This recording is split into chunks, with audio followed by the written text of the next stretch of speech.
Let's hear now the traditional word, which is a continuation of my work with the children this morning. Let's hear the actual words from Paul's second letter to the church in Corinth. I think these are great words for this time of COVID-19.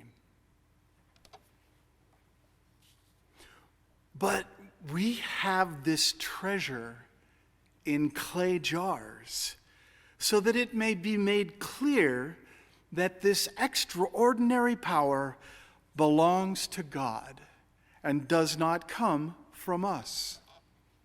We are afflicted in every way, but not crushed, perplexed, but not driven to despair, persecuted, but not forsaken, struck down, but not destroyed. Always carrying in the body the death of Jesus, so that the life of Jesus may also be made visible in our bodies. For while we live, we are always being given up to death for Jesus' sake, so that the life of Jesus may be made visible in our mortal flesh. So, death is at work in us, but life in you.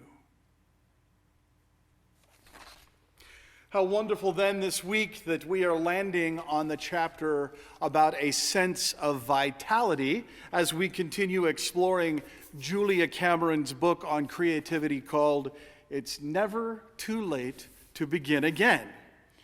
Cameron wants us to develop a healthy sense of self-protection, something that then gives us strength and clarity, the strength and clarity we need when we face challenging situations.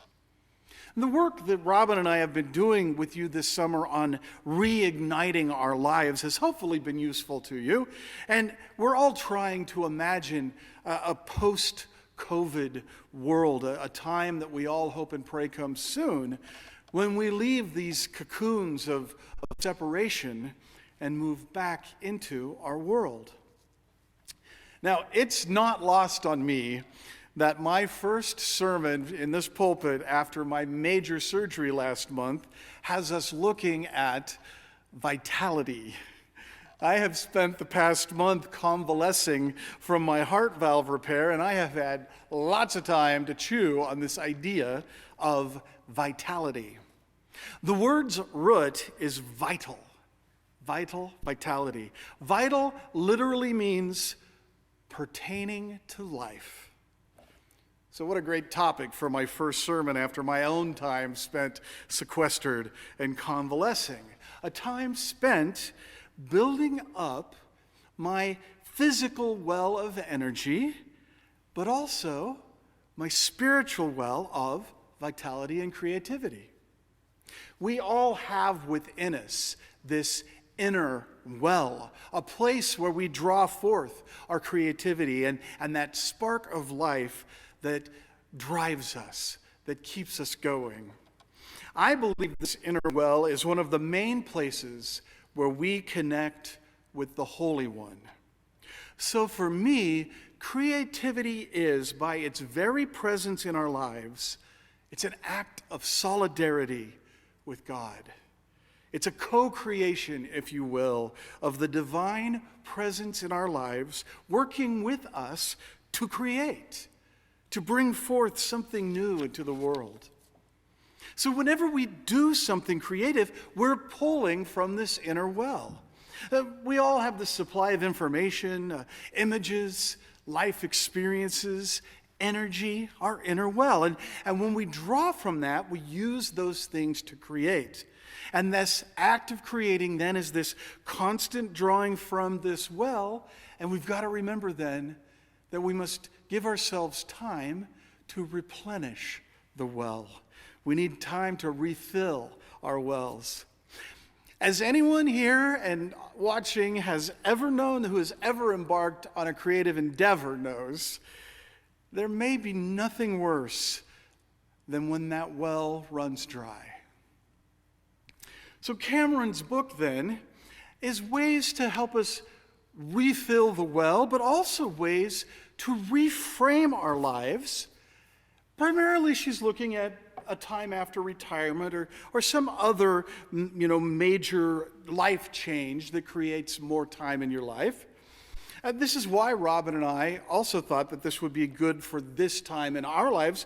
We have all had a major disruption to our lives. I think this is an excellent time for us to reflect on how we use time. Okay, so once we do retire or otherwise move into this change of time and possibly have more freedom, most of us then need to learn a skill that the author calls healthy selfishness. Julia Cameron wants us to understand that while possibly no longer tied to a job, there's this freedom, but some of that freedom must be used on our own behalf. And for many of us, this is surprisingly difficult. We find ourselves only too ready to make sacrifices in the name of family or home maintenance or promises to the church or long-deferred duties and obligations. But the point is, she writes, we sometimes sacrifice our own wishes in the name of external demands.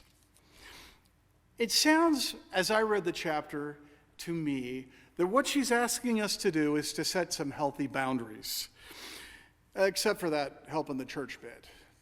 Yeah. I do think she is hitting the nail on the head here with an important thing. We don't often think of our church work as being vital. Sometimes our church work might feel a little perfunctory or rote. But she speaks of a way, and so does Richard Rohr, they speak of ways to make all of our work creative and vital, including something that might seem as mundane as a church committee assignment. And yes, Richard Rohr, the Franciscan friar whose sister actually lives right here behind the church in this development back here, and Richard Rohr, who gave us the modern insights in the Enneagram that we studied in depth a couple summers ago. Richard Rohr has this to say about that creative, vital spirit inside all of us. God created each of us with particular gifts that we can discover and use in the service of co-creating a more whole and loving world. There are many parts to the body of Christ. Richard, I am only one part, a mouth. When I first began to teach, no one was more surprised than I was that some people valued what I had to say. If I am able to speak well, it is only because somehow, by grace, God has helped me get my false self out of the way. When we are centered in our true self, we are most in touch with our creative source and most open to be a conduit of love. This is really a different way of knowing. And you can recognize it then by its gratuity, its open-endedness, its compassion. And by the way, it is so creative and energizing in those who allow it to happen. Truly great thinkers and creative people take for granted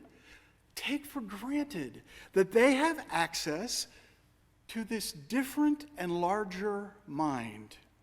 They recognize that a divine flow is already happening and that everyone can plug into it. In all cases, this is a participative kind of knowing, a being known through and not an autonomous knowing. This is how we become co-creators with our loving Creator. The act of creation, it is said, often requires an act of destruction. We have to rid ourselves of that which doesn't work to make room for the new creation. Joseph Campbell tells us that we must be willing to rid ourselves of the life that we have planned so that we can have the life that is waiting for us. And many times this requires us to look at our lives and at the world around us and challenge our assumptions about our habit of life.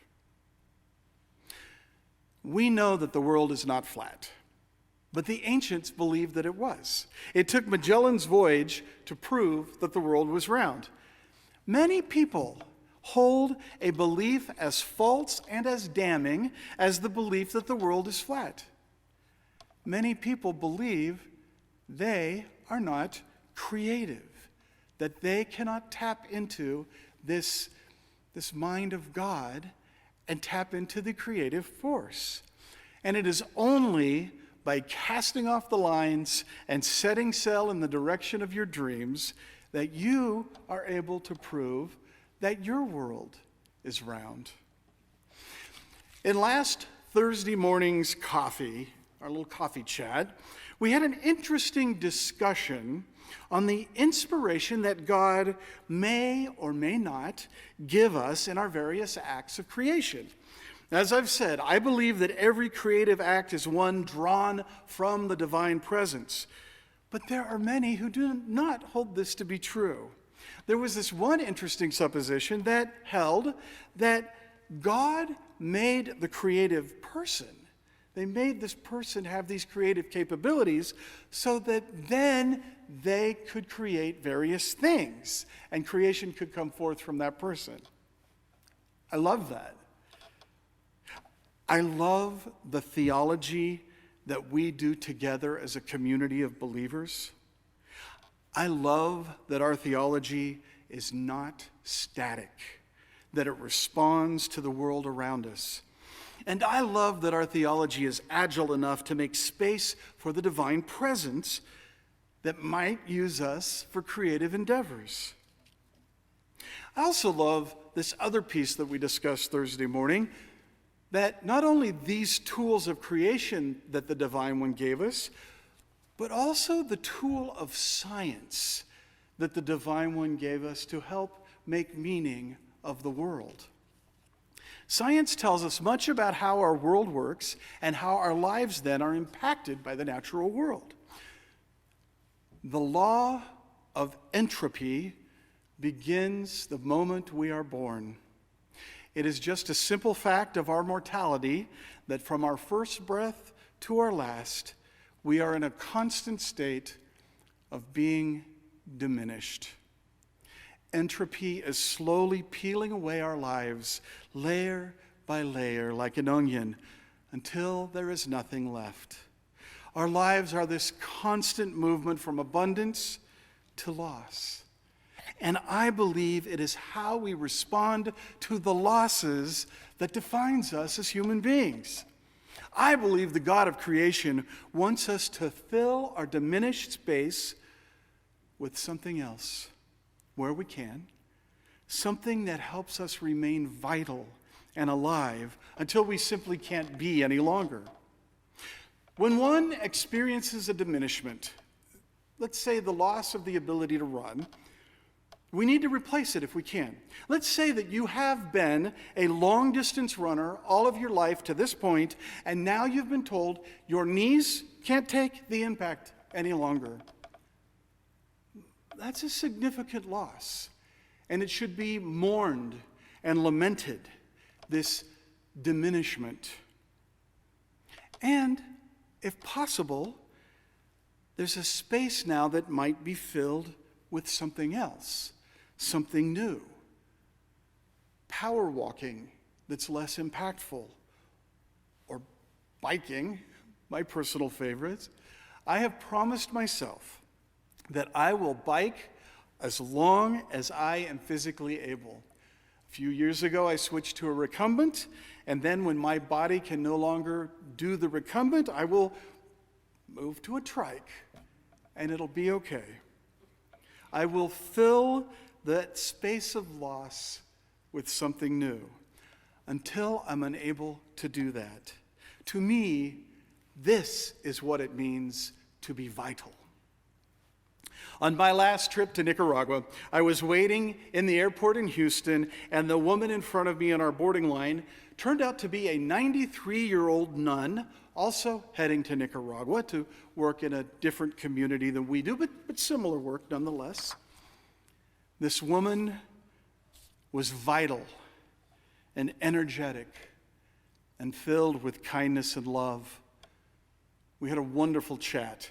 And she said something rather offhand that filled me with a profound sense of God's presence.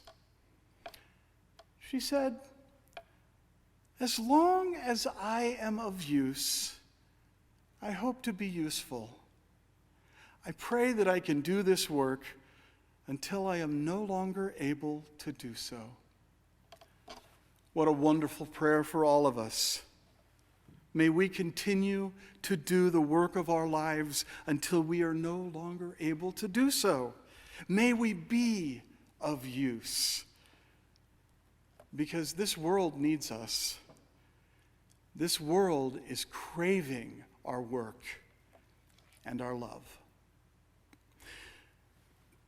May the coming week give each of you opportunities to be useful and of use, and to share God's love with a world that is starved for that love. And may you find those things in your life that are vital to you and that make you feel alive, and then may you store them in jars of clay so that they are ready and at your disposal when you need them.